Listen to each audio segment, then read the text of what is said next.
Good day, everybody.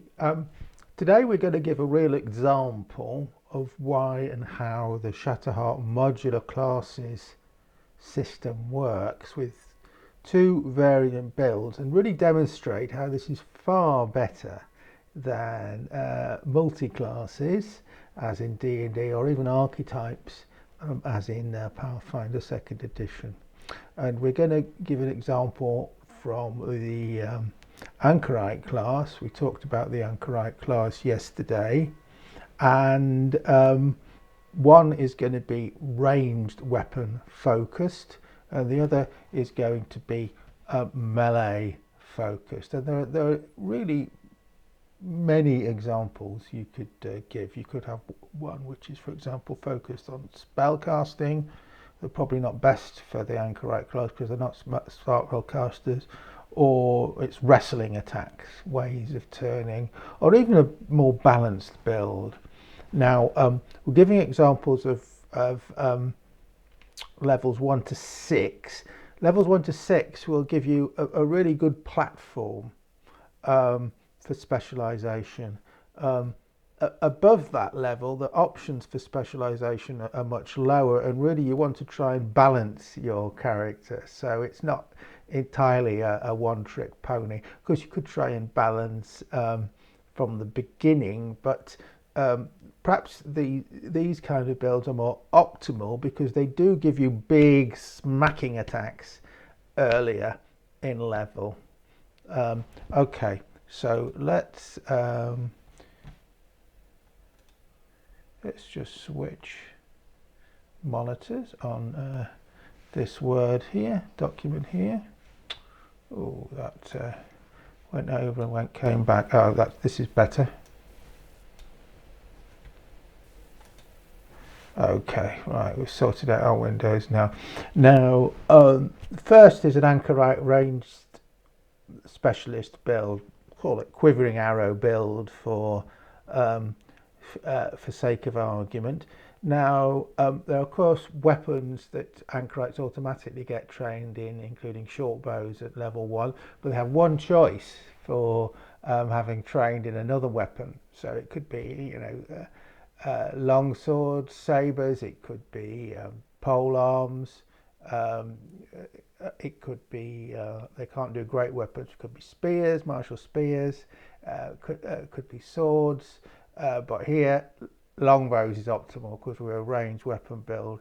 The damage to longbows are the same, but they do get deadly damage, which is critical because deadly damage is added if you scored a critical after all the multipliers. Makes a big difference. There's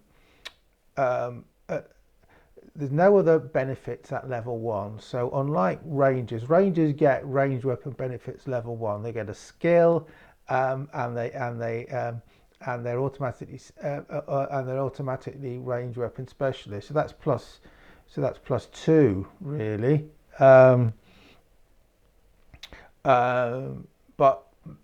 Anchorites can catch up with this level of build, although they're never going to be quite the ranged weapon specialist in terms of the chance of hitting of rangers, but they can do big hits, and they can, of course, with their other powers, definitely disengage from combat or jump around the battlefield and so on, which makes them really effective and unpredictable skirmishers in battle.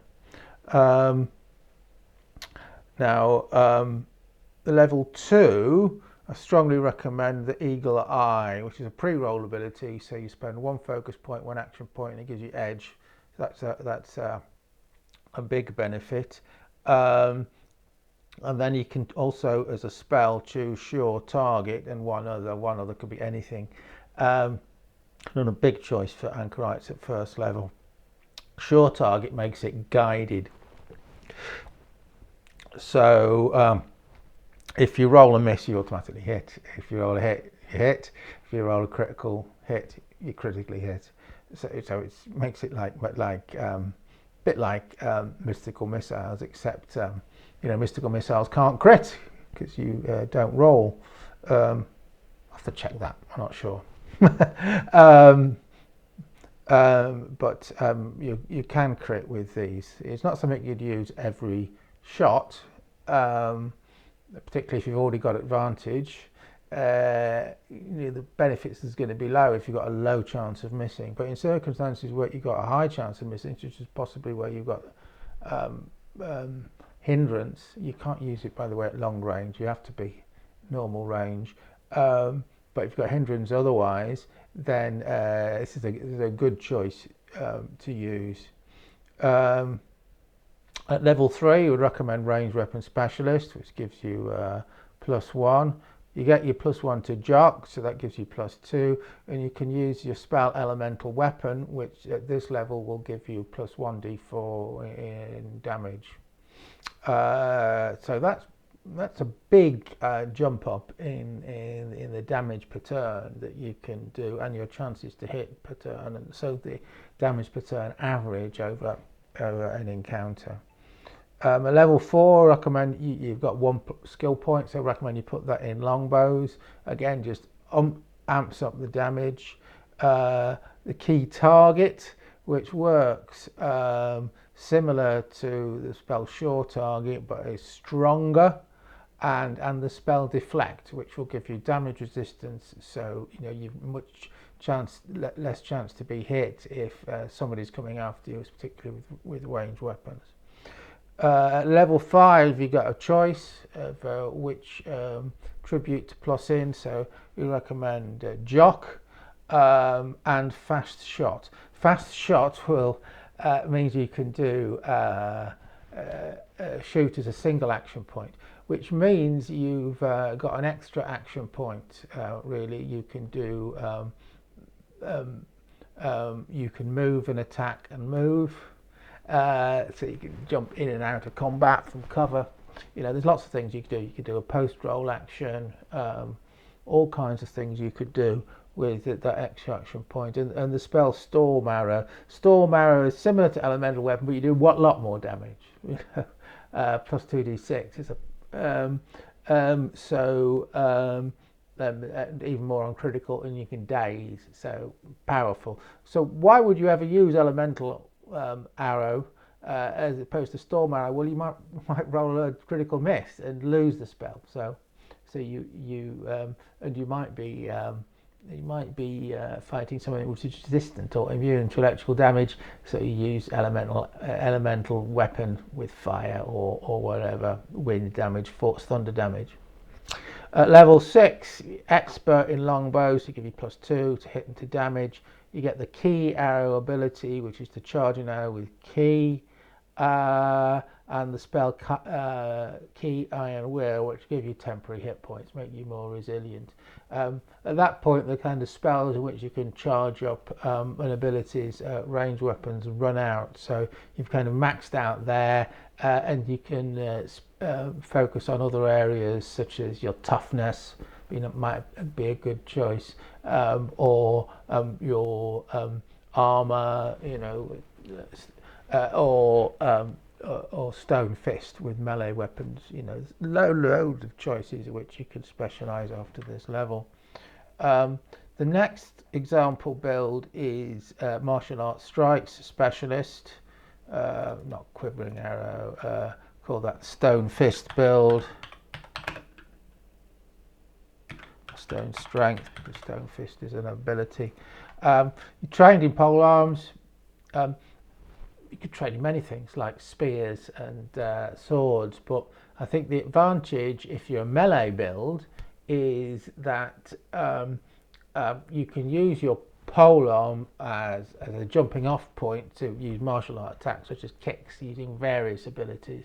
So a polearm or a spear, which you can do that, you could use a bow staff or quarterstaff, which gives you the additional option of using a staff slam, which you can't use a polearm for. That's one of the, swap out one of the polearm rated abilities for a staff slam at higher levels if you want to. But it really kicks in the advantages here at level 2. You've got the pole vault and kick ability as a pre-roll action, which gives you extra power on a kick ability, and not a good choice of spells at level 1 to enhance melee, but you've got athletic rush, which gives you a speed ability, so you could charge in with an athletic rush, or disengage their chance of a rejoinder and retreat from combat afterwards. Level 3 is the rebound, which if somebody attacks you with a critical miss, they hit themselves. So that's a really powerful defense ability. You get +1 jock. You automatically, being a monk, there's no choice there. It's +1 jock, and the spell blur I recommend, which is very strong in terms of defense. There's several. You can't quite see where you are, blurry eyes in attacking you.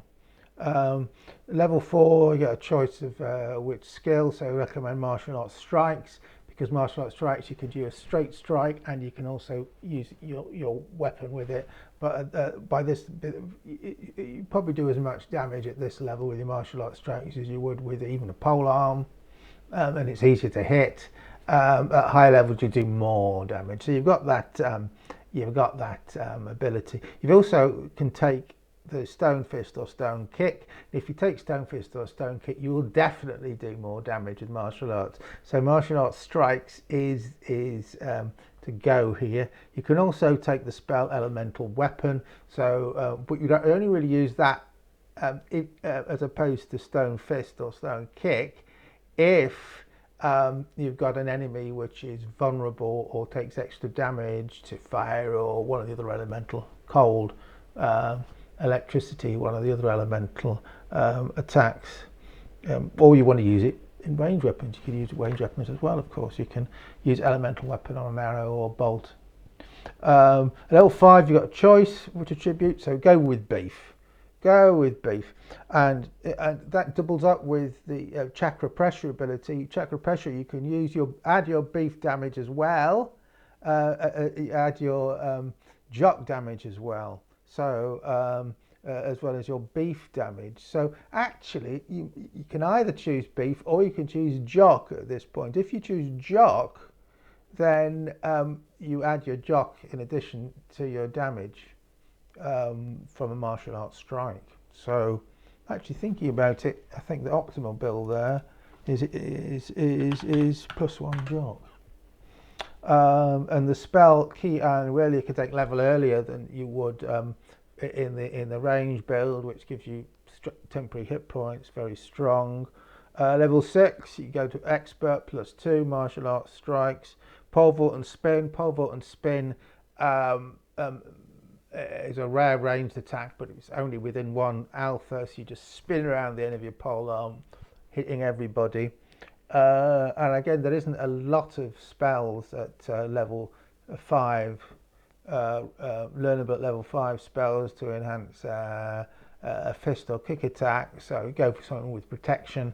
Protection from energy is a good spell if you're facing elemental attacks, fire, cold, electricity, and so on.